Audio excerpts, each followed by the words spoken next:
AITA for keeping the cruise after my wife said her daughter wants her bio dad there. By noon, I had canceled the payments, sold the house, and left town. When they returned at 6:42 in the evening, my cell phone vibrated on the kitchen table. The message from Sarah said, "Plans changed. You are not coming on the cruise. Maya wants her real dad."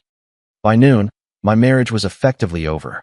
I stood there staring at the screen as if it could blink and offer an apology.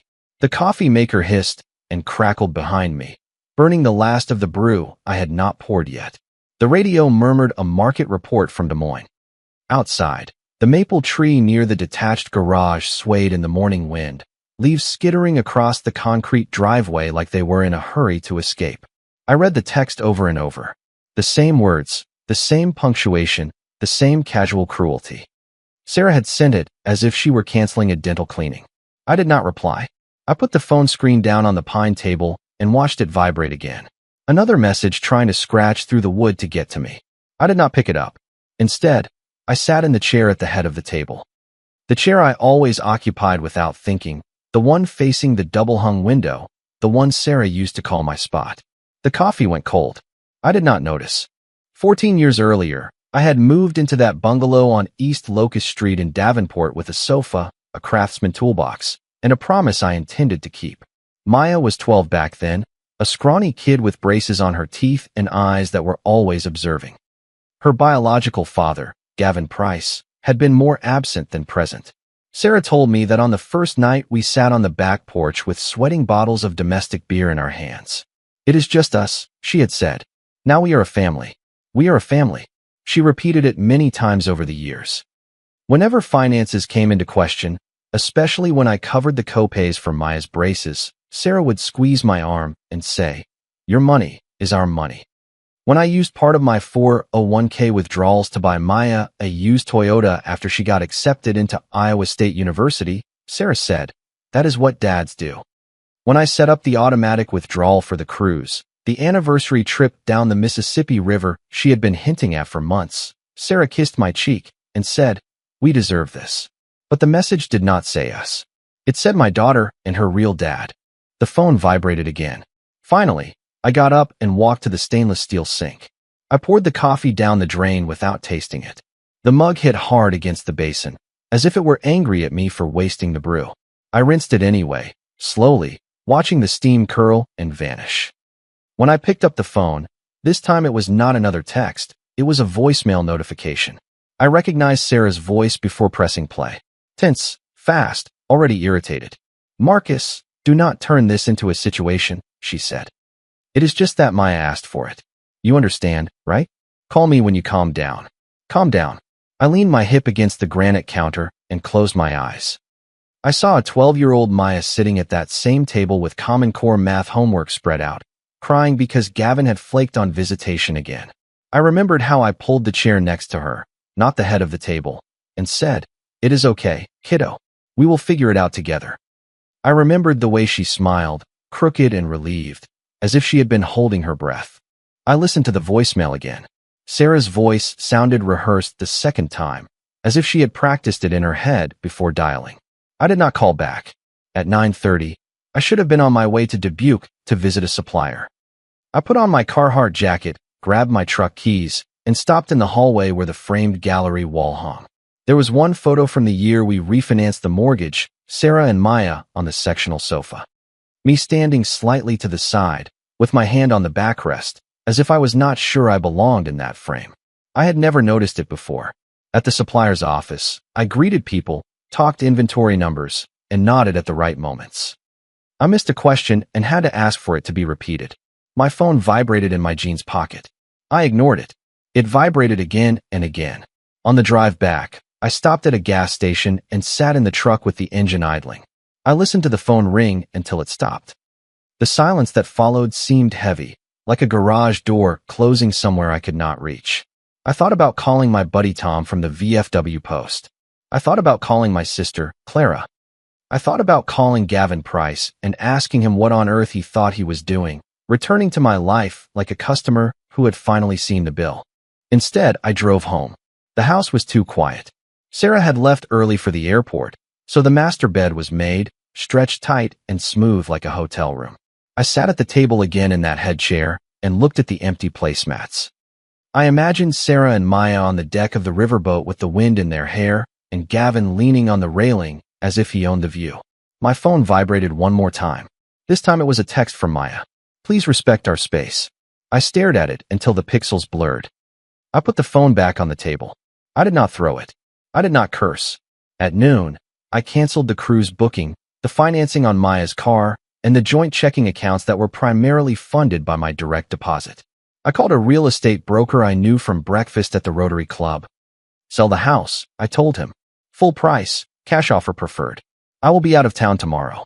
He asked some questions regarding disclosures. I answered with figures, hung up the phone, and for the first time that day, that silence did not seem so heavy. It just seemed quiet. It seemed mine. I flipped the phone screen down and pushed it a few inches away, like you do with a hot pan you do not want to touch anymore. The radio switched to the hourly news, a report on river levels, on logistics, on departures and returns. I sat there longer than I intended, listening, breathing, letting the pain settle into something heavier and more stable, something that did not scream. It was in that moment that it stopped being about the cruise. It was in that moment I understood that this was not a miscommunication or a rough morning. It was a boundary being drawn, a line they had been crawling toward for years while I paid the property taxes and smiled for holiday cards. I got up, took the head chair, and pushed it under the table as if I were clearing a workspace. Then I took my phone and turned off notifications. I did not sleep much that night. Not in that agitated way, but in that way where your eyes are closed, but your brain will not stop spinning in circles. Every time I started to drift off, that line came back. My daughter, real dad. It stayed there like a speck of dust under a contact lens, small, but impossible to ignore. At 5:30 in the morning, I gave up, shaved, got dressed, and brewed coffee again. This time I drank it standing up. The house looked different in the dawn light, as if it were waiting for instructions. I checked my phone out of habit. 3 missed calls from Sarah, 2 voicemails. I did not listen to them. On the commute to work, the radio drifted between stations. An agricultural report, then a discussion on federal interest rates. I thought about the word rates, the way a man thinks about a thunderstorm, something you cannot argue with, only prepare for. In the office, I lasted until 10 o'clock before my hands started to tremor. I told my administrative assistant I needed to leave for a personal emergency and drove straight to the Scott County Credit Union. I had been a member there since before Sarah, before Maya, before all this. The same asphalt lot, the same heavy glass door. The teller, Susan according to her name tag, smiled as always. Good morning, Marcus. How can I help you today? I need to review my accounts, I said. My voice sounded steadier than I felt. She brought everything up on the monitor without a fuss. Checking, savings, automatic bill pays. I watched the screen scroll. Mortgage, utilities, home insurance. And there was the cruise payment, scheduled with precision, all drawn from my funds. Susan looked at me. Is everything all right? I nodded. Just auditing. I went back to my truck and sat there with the printed statements in my lap. The paper smelled faintly of toner and office air. I looked at the numbers until they started to look less like an accusation and more like cold, useful data. That night, instead of going straight home, I went to the VFW post on West Ferry Street. The lot was half full. Inside, the lights were low and the air smelled of fried onion rings and old stories. I ordered a domestic draft and sat at the end of the bar. Old Mr. Henderson slid onto the stool next to me without asking permission. 80 years old if he was a day. Navy cap soft as felt. He looked at me sideways. You look like you are finished, he said. I feel worse, I replied. I did not tell him everything, just the broad strokes. The text message, the cruise, the way it landed. The old veteran took a sip and shook his head once. People do not change, he said. They just get more honest when they think they have the upper hand. I looked at my beer. I do not want to blow everything up. He put the glass on the coaster. Then do not build anything new. Build somewhere they do not have the key. That stayed with me. At home, I opened the filing cabinet in the guest room. It was one of those beige metal ones that squeak when you pull the drawer too fast. Inside were years of receipts and tax returns I kept, because my father taught me to. I found the paperwork for the orthodontist first. Maya's name, my signature as guarantor. I found the mechanic's invoice when her Toyota needed a new transmission. The carbon copies of checks for the 529 college fund, small amounts, regular, over years. I remembered skipping lunches to make those deposits. Sarah always said it was kind, necessary. We are a family. Then I found something more recent. Bank transfers I did not recognize immediately. Small amounts, recurring. Sarah transferring money to an account solely in Maya's name. Nothing illegal, nothing massive, but hidden, silent. I leaned back in the office chair and laughed once, short and surprised. It was not anger yet, it was clarity. My phone vibrated on the desk. I ignored it. It vibrated again. I flipped it over and watched the screen light up and then go dark. The next morning I called the cruise line. The representative on the phone was polite and indifferent. Reason for cancellation? She asked. I am no longer a passenger, I said. She processed the refund request without comment. That afternoon, I called an attorney recommended by the credit union manager. We met the next day. He was younger than I expected, wearing a loose tie and sitting at a desk cluttered with manila folders. The deed is recorded only in your name, he said after a quick review of the county records. You purchased it prior to the marriage? Yes. And kept finances largely separate? Yes. You can sell it, he said. And my wife? I asked. She resides there, he replied. That is not the same thing as owning it. I drove home slowly. I sat at the table again in that head chair and spread out the documents. The phone lay beside them, silent now. I was not angry, not yet.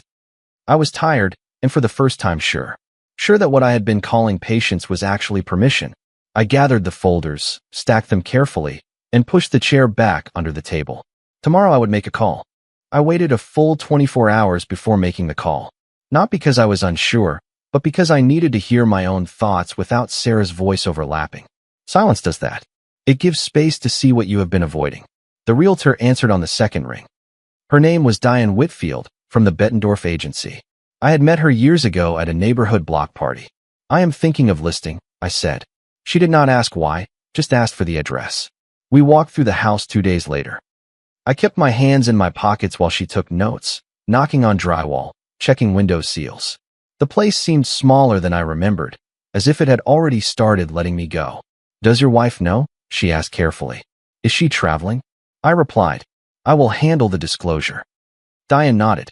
We can move fast if you want, but to be clear, if she contests the sale during closing, things can get litigious. I am used to ugly, I said. I am tired of the noise. That night my phone rang while I was organizing a donation box of old work shirts. Sarah's name lit up the screen. I did not answer. It rang again, and again. The vibration made the phone walk across the dresser as if trying to escape. A voicemail arrived. Then another. I listened to one. Her voice had changed from irritation to something sharper. Marcus, stop this. You are embarrassing me. Gavin is here. He thinks you are overreacting. Gavin. Of course he was. I deleted the message and powered down the phone. The offer came faster than I expected. A young couple, Dan and Elisa Morales, stationed at the Rock Island Arsenal. First baby on the way. VA financing pre-approved, and they were motivated to close immediately. Diane hesitated. They are asking for a seller concession on the closing costs.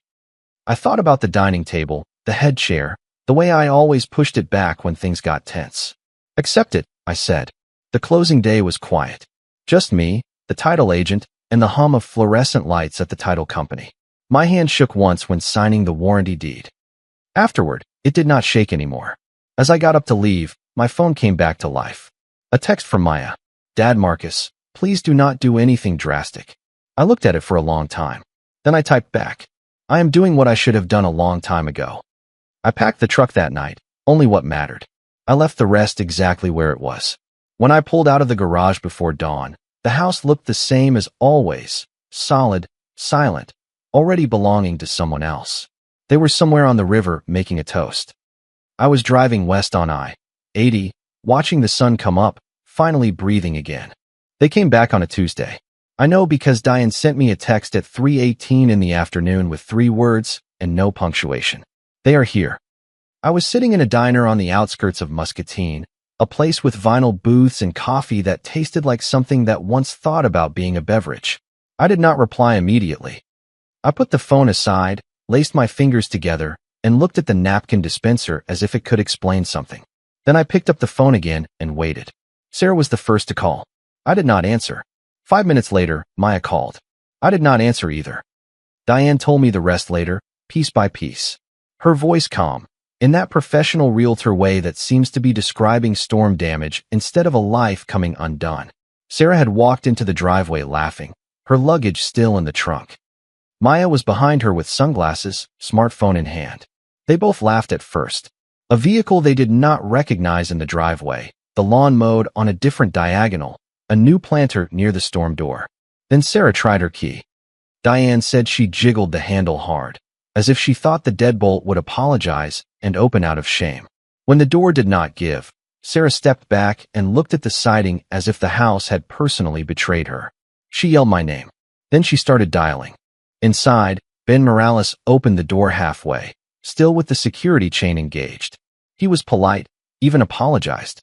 He said they had taken possession that very morning. He gave his name, asked if he could help. Sarah laughed, a short, sharp sound, and told him he was in her house. Ben asked what she meant. That was when Sarah started shouting. Elisa appeared behind him with a hand on her belly. Maya stood frozen on the sidewalk, phone no longer in her hand, face pale. Diane said it was the silence that struck her most. That half-second where Maya looked around like someone waiting for an impact. The local police arrived. 2 officers, a sergeant who looked like he would rather be anywhere else. They asked for identification, checked the property records on their dispatch computer. The sergeant turned to Sarah and asked, "Ma'am, whose name is on the deed?" Diane told me Sarah did not answer immediately. That pause was when reality finally hit her. Sarah called me again. I answered on the 4th ring. "Marcus," she said breathlessly.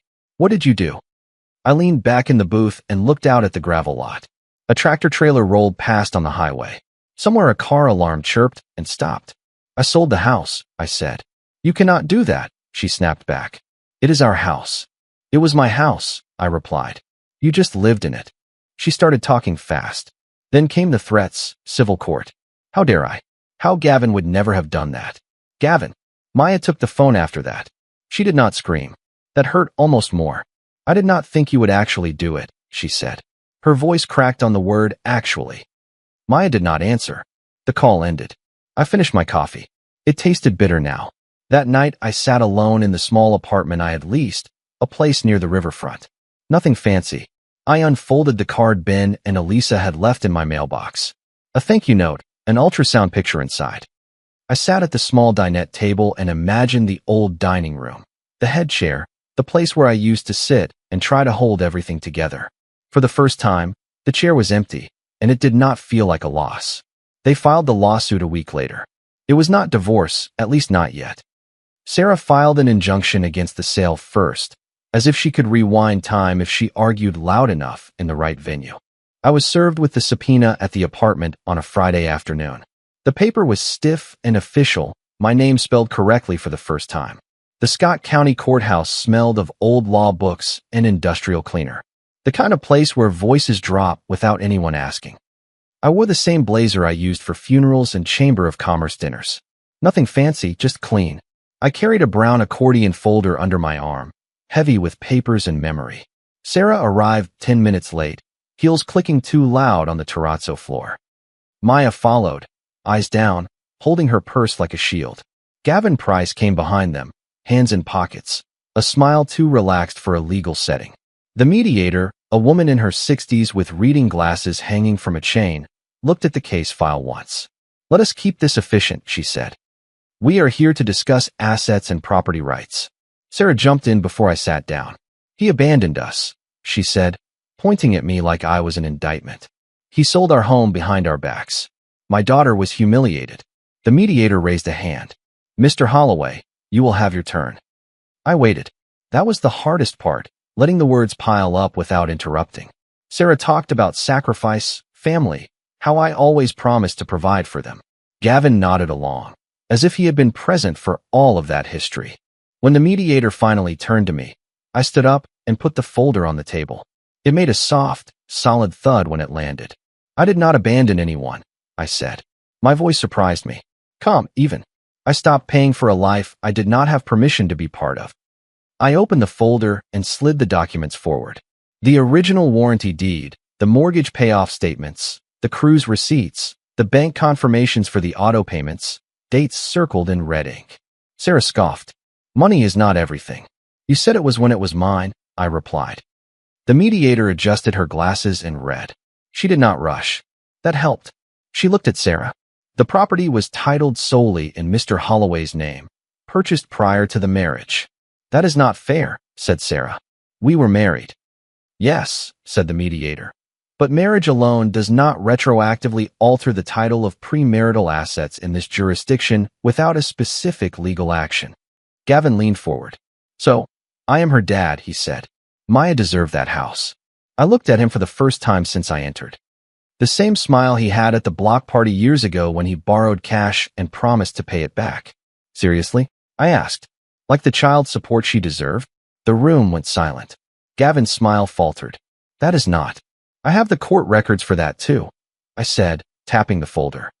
Arrears, gaps in health insurance, missed monthly payments, emergency repairs you ignored. Maya finally looked up. Her eyes were wet, but there was something else there too. Recognition. The mediator cleared her throat. This is not a therapy session, she said. Legally speaking, Mr. Holloway acted within his rights regarding the real estate. Sarah's face flushed red. So he just walks away scot-free? I looked her in the eyes. I did not walk away scot-free, I said. I paid for 14 years. No one applauded. No gavel banged. But something changed anyway. Sarah sank into her chair. Gavin pulled away from the table. Maya looked at her own hands. The mediator closed the file. There is no basis here to overturn the sale, she said. We are adjourned. Outside, the sun shone on the limestone steps of the courthouse. I stood there a moment, breathing air that felt earned. Maya came out last. She stopped a few feet away. I did not know all that, she said softly. I know, I replied. And I knew she did not, but knowing now matters. She shook her head once. She did not hug me, did not apologize. Not yet. I walked alone to my truck, the folder lighter than when I went in. The river was low that autumn, that kind of low where the sandbars show their backs and water slips around instead of over. I learned that sitting on the riverbank most mornings, with a thermos and a cheap folding camp chair, watching the Mississippi wake up the same way I did, slowly, honestly, without apologizing. The apartment was small, one bedroom, a table big enough for 2 people, though usually it was just me. The radio worked if you turned the dial to the exact frequency. I like that. Things that require a little patience usually tell the truth. Weeks passed without news from Sarah. When I got it, it was a short email about forwarding mail and a utility bill she thought I still owed. I forwarded it to my attorney and left it at that, no reply. No explanation. Silence had become a tool I knew how to use without hurting myself. Maya sent me a text in October, one line. Can we talk someday? I looked at it longer than I intended. I thought about the night she sat at the kitchen table with geometry homework spread out, the way she rested her head on my shoulder when the theorems did not make sense. We can talk, I replied, when you are ready to listen too. We met at a coffee shop halfway between our places. Neutral ground. She seemed older than I remembered, tired maybe, or just awake. I did not know about the money, she said after a while. About the bills you covered. Mom did not tell me. I was not keeping score, I said. I was keeping promises. She shook her head, eyes down. I should not have said what I said. I did not run to fix it. I did not take her hand or say everything was okay.